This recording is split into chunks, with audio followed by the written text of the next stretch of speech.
যখন কোন বান্দা সূরা ফাতিহার একটা করে আয়াত বলে আলহামদুলিল্লাহি রাব্বিল আলামিন, সঙ্গে সঙ্গে আল্লাহ জবাব দিয়ে বলেন হামিদানি আবদি, বান্দা তুই আমার প্রশংসা করলি।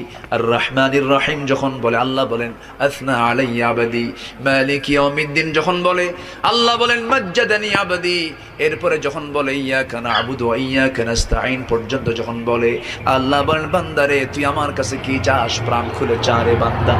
ইহদিনাস সিরাতাল মুস্তাকিম থেকে শুরু করে নিয়া ওয়ালাদ-দাল্লিন পর্যন্ত যখন বান্দা বলে তখন আল্লাহ বলেন বান্দা নামাজের মধ্যে এমন প্রেমের খেলা খেললি বান্দা, তুই যা চাইলি সব আমি আল্লাহ কবুল করলাম।